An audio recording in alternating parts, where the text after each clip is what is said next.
Thank you, sir. I'm happy to have this opportunity to ask this question. On several occasions, Mr. Speaker, in this House, we have actually raised issues about people who have never been compensated for their land, which was utilized by either Kera, Kenha, or including SGR. And some of these people, Speaker, have never been compensated for the last 10 years. In fact, some of the parents have died. Like I presented a case of a family of Amze who died, and he has left 9 family members who are completely distraught. Can we be informed whether there is a likelihood that this matter can actually be sorted out once and for all? Because these are some of the issues which we keep on postponing and postponing, and it's creating a lot of distraught amongst various people, stakeholders, and communities in the Republic. Thank you, Mr. Speaker. Honorable CS, you may now proceed to respond.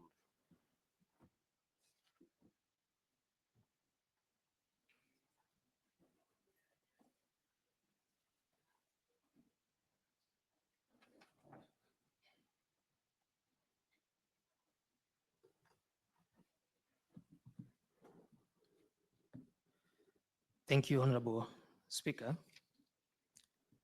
And thank you, Honorable members, for follow-up questions.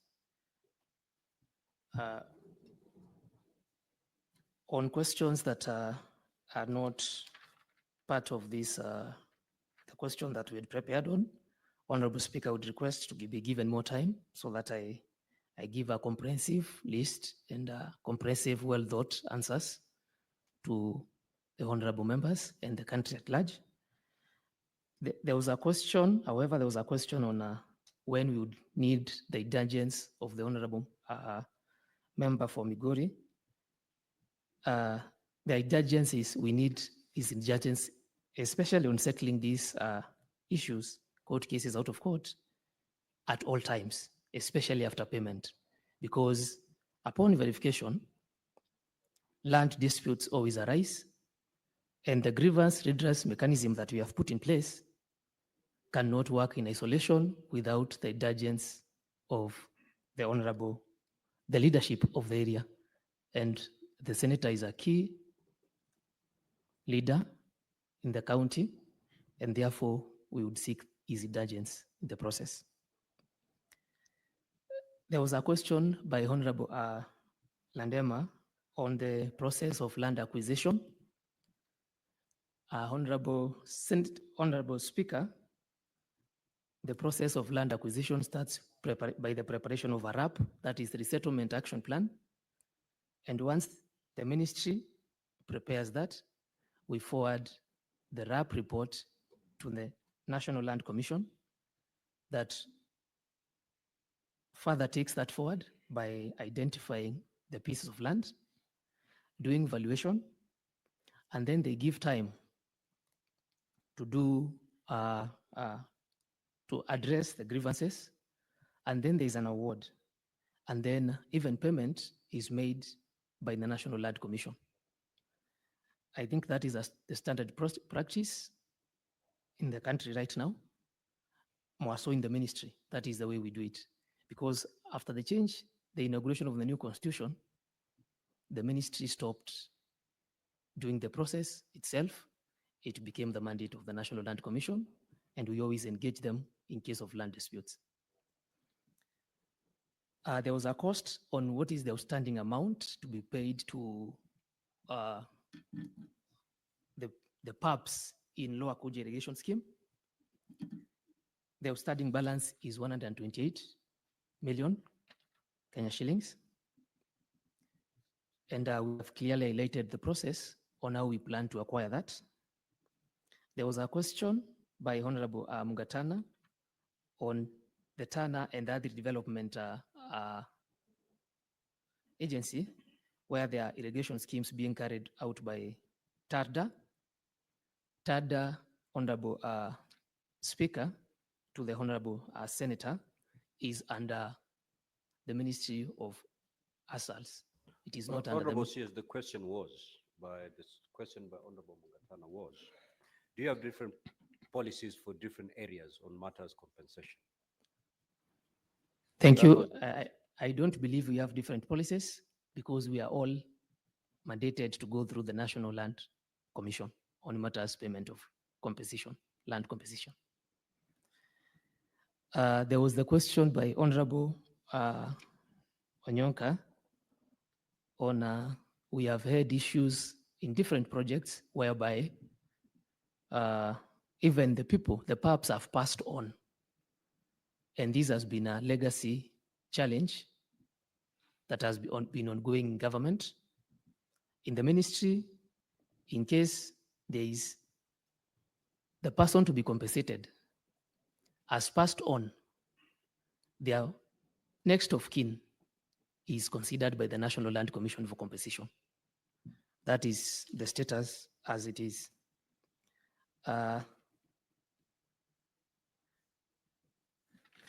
And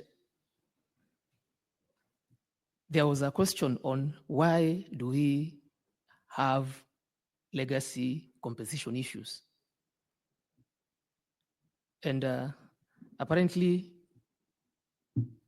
I found that ongoing in the ministry. But right now, going forward, when we do projects, especially by the government of Kenya, and also development partners, the development partners, as the situation is, focuses on developing the infrastructure. So we don't mostly get funding for PAPs or land compensation. However, the government of Kenya is responsible for payment of these compensation charges that are required, especially when new projects are commencing. And now we are developing a criteria that going forward, we ensure that we sort out land issues to avoid further delays in the process, and this does not become a historical challenge. Thank you, Speaker. I submit. We now move to question number 9. The Honorable Senator from Makueni County, you may proceed to ask your question.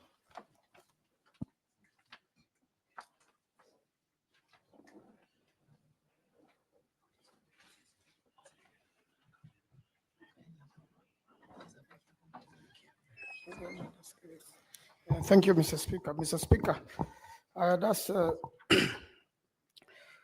could the Cabinet Secretary provide an update on the status of the construction of Thwake Dam in Makueni County and explain why the construction works have stalled? And B, what measures has the government put in place to ensure the timely completion of the dam?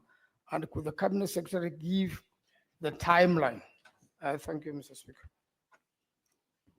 Honorable CS, you may proceed.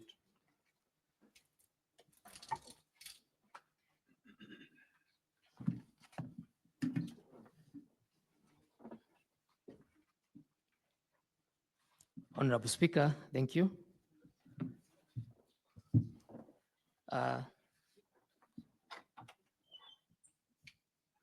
The questions by Honorable Manzo. Honorable Speaker, the first question was, could the Cabinet Secretary provide an update on the status of the construction of Thwake Dam in Makueni County and explain why construction works have stalled? Honorable Speaker, the construction of the 80.5 meter high Thwake multipurpose dam with a capacity of 688 million meter cubic storage capacity is ongoing with civil works on dam construction at 94.2% completion level. The project has not stalled, but has had reduced rates of works. The stage at which the dam is does not require the use of a lot of heavy machinery and equipment. The embankment dam filling, which is the key component of the dam, is recorded at 99%, achieving the required levels of elevation of 916 meters above sea level, being the last layer placed on 18th of June 2024. The spillway physical progress stands at around 94%. The upstream and downstream coffer dams have been completed and are actually operational, and the 2 diversion tunnels of 12-meter diameter and approximately 740-meter long each are also completed and working. This being a rock-fill dam structure, a period of 6 to 9 months was required from the last placement of the final layer on 18th June 2024 to allow the dam embankment to settle and stabilize before the concrete face slab works are carried out as recommended by the World Dam Safety Panel of Experts, which was achieved at the end of January 2025. The remaining works are on the concrete face slab placement, that is the plaster, the spillway bridge, and the hydromechanical equipment installation. Honorable Speaker, the construction period was expected to end on 7th of December 2024, and the anticipated completion date of the dam could not be realized because of the following reasons. One, there were delays in work progress because of an increase in the dam height from 77.5 meters to 80.5 meters to increase storage capacity. Two, there were weak foundations at the dam at the riverbed, which was discovered during construction, necessitating excessive excavation and special treatment that took quite a while. And number three, the global pandemic and the war at Ukraine that resulted in scaling down of labor force due to lack of explosives. And when I talk of explosives, Honorable Speaker, I'm talking about ammonium nitrates in the country during the period in the year 2020 to the year 2023. The country imports these explosives, some iron and steel products from Ukraine. During this period, the available explosives were between 150 to 200 tons per month against a demand of 600 to 700 tons per month. In addition, during the pandemic, ammonia nitrates used to produce explosives were directed to the production of oxygen to support the fight against the pandemic. And we have letters written to the Principal Secretary in the Ministry of Petroleum and Mining to intervene and support the contractor to acquire these key supplies that were required at foundation level. Honorable Speaker, adequate time required to allow the dam embankment to settle before the concrete face slab, which is the remaining component, is done, has greatly reduced the rate of works. And this is because hauling of material from the quarry sites to the dam embankment has been completed. At the peak, just to give a perspective of the construction, the contractor had deployed around 77 trucks, 21 rigs, and 31 excavators, which made the site very active and very busy. The part two of the question, Honorable Speaker, was what has the government put in place? What measures has the government put in place to ensure the timely completion of the dam? And could the Cabinet Secretary give the timelines? Honorable Speaker, the remaining dam construction works are on the concrete face slab placement, the spillway bridge, and the hydromechanical equipment installation. These works were due to commence once the dam embankment settlement rate, and the rate is 5 millimeters per month and below, is achieved as advised and adopted by the panel of experts. The ministry is undertaking the following measures to ensure timely completion of the project. One, the ministry and the dam supervision consultant,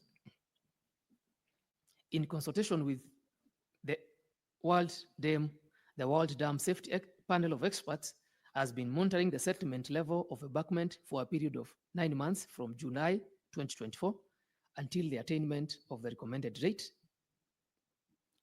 And two, as at 30th January 2025, all settlement recordings for the critical sections of the dam embankment had reduced to below the recommended 5 millimeter per month threshold and stabilized, ready to commence face slab construction. The ministry wrote to the contractor via the letter indicated on February 20th, 2025 to immediately commence the execution of the remaining works, which is on the concrete face slab placement. The government, through the National Treasury, has written to the African Development Bank On to avail adequate resources for the completion of the dam, the bank has commenced a routine contract appraisal to determine resources required for the completion of the dam, and the bank approval is expected in April 2025, and this will be effective by May 2025. In this regard, the project will be completed and as planned, and the first impoundment is expected to happen by the short trains in December 2025. The contractor is under clear instructions to ensure remaining dam construction works are completed by 30th October 2025. And finally, the contractor has submitted a revised program of works to adhere to the same, and the revised program of works is being evaluated. Honorable Speaker, further, the government has ensured there is adequate supplementary to budget and mobilized the required teams, that is the consultant, the dam safety panel of experts, the PIT, that is the project implementation team, for supervising the works and guiding in the overall operation of the construction management. Additional financing to finish through additional financing request, as explained above, has also been made. Honorable Speaker, honorable members, I submit and thank you. Honorable Manzo.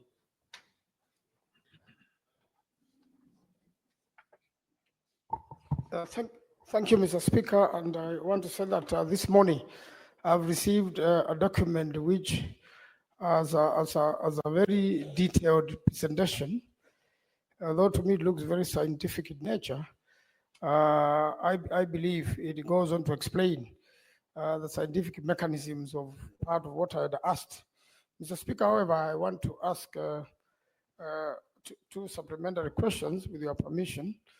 That I am aware that there is ADB funding in this dam and also the government funding in the same dam. What was the percentage of each, and whether the government of Kenya has met its part of bargain?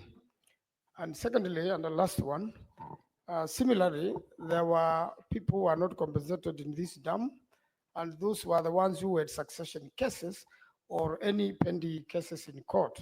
I'm aware most all of them have been completed. Could the minister explain when they will complete compensating these particular individuals, since there seems to be delay, and following the matter of the National Land Commission, they have not been very cooperative, and maybe the minister could be able to explain if possible. I thank you, Mr. Speaker. Senator Kathuri. Honorable Speaker, I appreciate the answers or the response from the CS Water on Onyonka Dam. But Honorable Speaker, we are constrained also to ask other questions also touching on other dams in the Republic. Mr. Speaker, you know the ministries all the time saying they have no budget. As a house, we would like to know the dams that are ongoing, others that are proposed, what magnitude of money that we need to push so that all these dams across the country, we have irrigation projects, some are stoned. We have so many in our counties. So what type of budget does the ministry need so that they can be able to jumpstart all these projects? So that, Mr. Speaker, if every senator talks about his county here, you'll be surprised that many projects are stoned, others are proposed and have not started. So we are constrained even to ask questions because I don't know much about one particular Onyonka Dam where Senator Manzo comes from. But Mr. Speaker, if the ministry at some point, through the respective committee, can give us what indicative figures they need so that as the Senate, we can be able to put also our voice so that, Mr. Speaker, we can really bankroll all these projects that are lying across the country, Mr. Speaker. So mine is not a supplementary question, but a comment to the ministry so that at least we can know what we are looking for, especially on the budget, sir. Thank you, Mr. Speaker.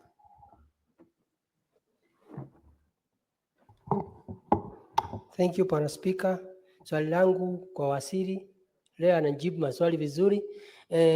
Ni mambo ya damu kama vile Mheshimiwa Kadhuri amesema, ningeomba ruhusa unikubalie niweze kuuliza mambo ya damu ya Embu kwa sababu haiko supplementary, lakini ningeomba tu unipe ruhusa niweze kumuuliza hiyo maswali ya damu za Embu. Na moja huko katika Embu County kuna damu inaitwa Dhambana damu ambaye tunajua kama waziri watajenga inaweza kusaidia upande wa Manyata na Mbeere South, inaitwa Dhambana damu. Na pia Kamumu damu kama mnaweza kujenga inaweza kusaidia Mbeere North. Na pia kuna damu nyingine inaitwa Ruto'S, kama mtajenga inaweza kusaidia Runyenje sub county na pia Tharaka Nithi county. Kwa hiyo bwana waziri, hiyo ni maswali yangu. Na pia kuna maji ambaye ilikuwa inatengenezwa kutoka Mbeti South na Mbeti. Senator Mundeki. Certainly, that's not a supplementary question. You may interact with CS after he's done his formal interaction with the House. Given you latitude so that I see how I can attach it to the primary question, but I'm unable to do that. So after the CS is done with the formal session, you can have a word with him. Alternatively, you can seek a statement or pose a question for him to come to the House. Senator Wambua.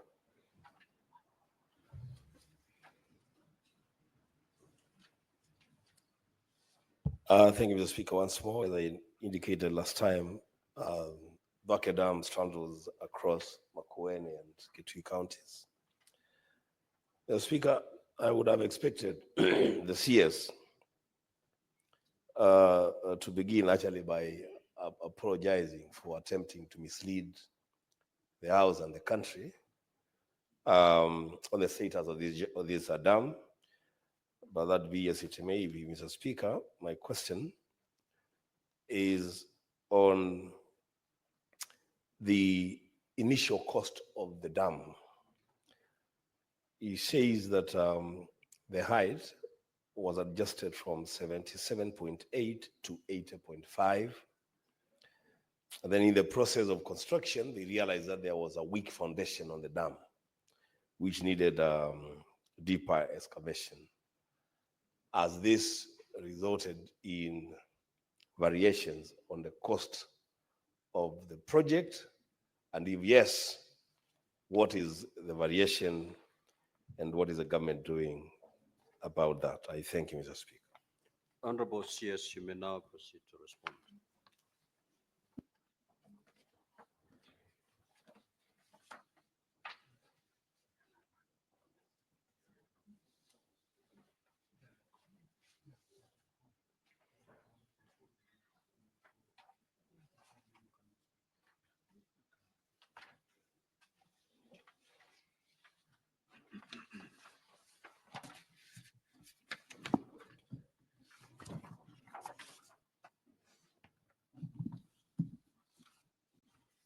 Thank you, Honorable Speaker.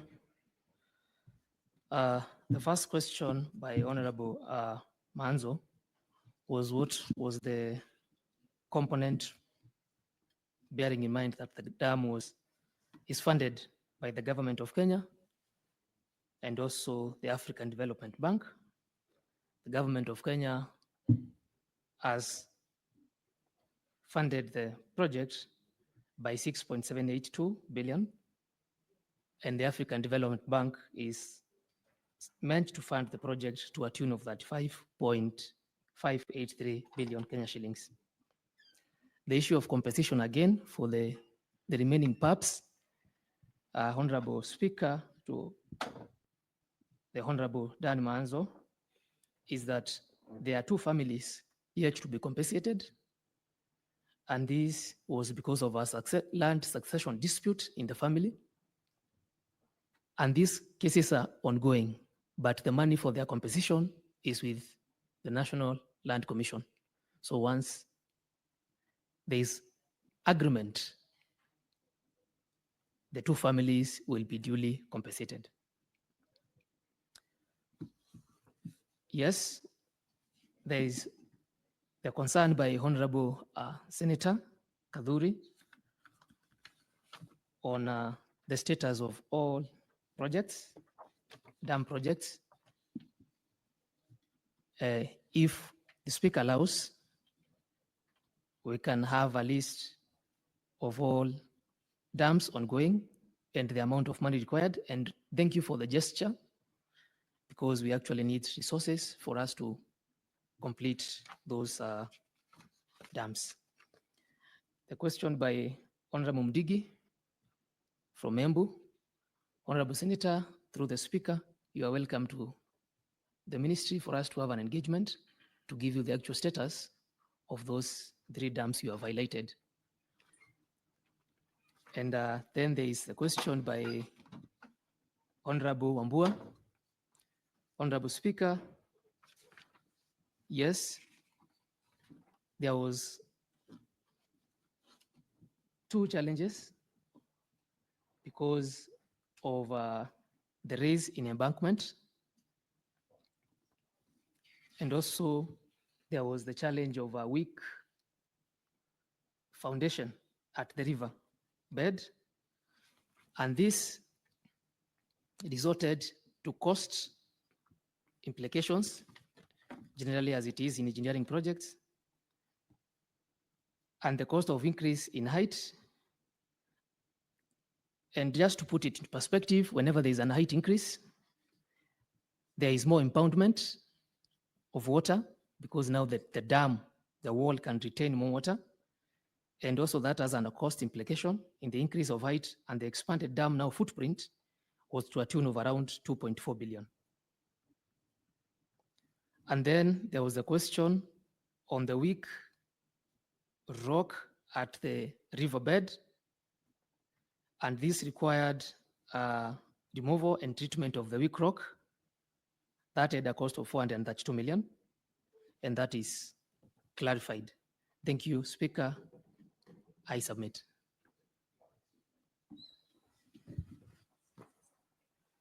Yes, Senator Enoch. The question by Senator Enoch was on the depth, of the original depth of this particular dam, which was later varied. Did that come with additional costs, and therefore was there a variation of the contract to accommodate that? That was the question. Thank you, Honorable Speaker. And yes, because of the increase in height, there is a cost implication for us to have more impoundment based on the surface runoff from the other catchment. And the cost implication is 2.4 billion Kenyan shillings. And this was done in the year 2017.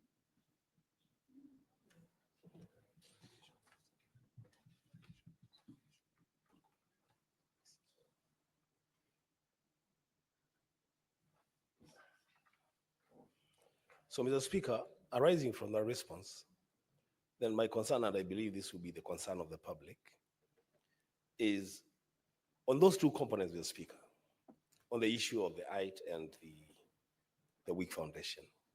I'm very sure there is money that must have been paid by government to do feasibility study on this project. And the issue of how deep to excavate must be part of that costing. So who is bearing the cost of that deeper excavation? Is it the government component, or is it that now we are going to ask the ADB to give us a bigger loan to do this project? The Speaker, the variation on this dam, in my own estimation, the Speaker, is talking about 2.4 billion just for the height, and another 432 million for the deeper excavation. Who is bearing that cost? Honorable CS and Senator Wambua, I will allow you to get away with this. You are only allowed to ask 1 supplementary question, but due to public interest principles, I'll allow the Honorable CS to proceed to respond. Proceed. Thank you, Honorable Speaker. And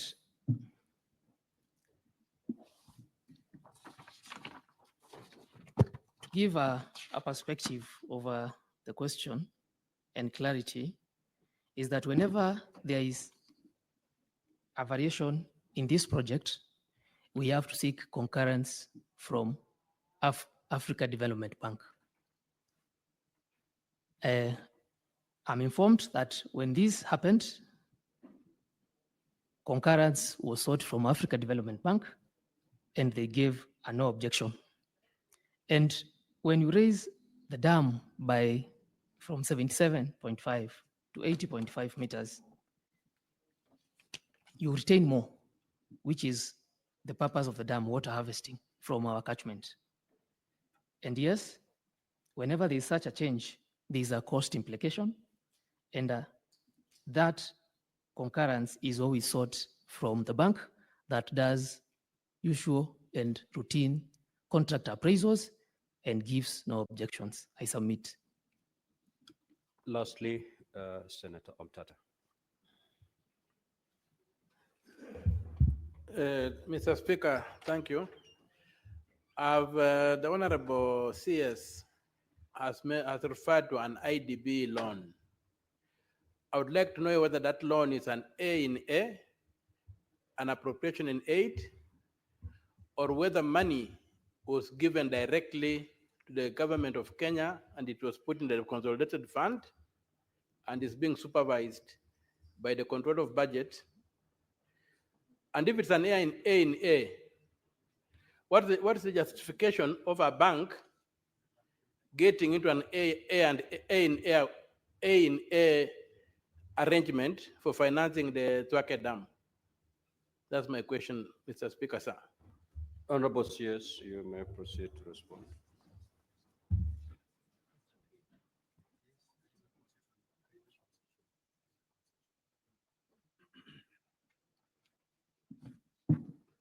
Thank you, Honorable Speaker, and thank you,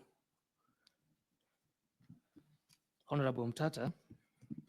Yes, the loan from Africa Development Bank is a concessional loan in form of A&A, whereby the money certificates are paid by the bank, not by the ministry, upon approval.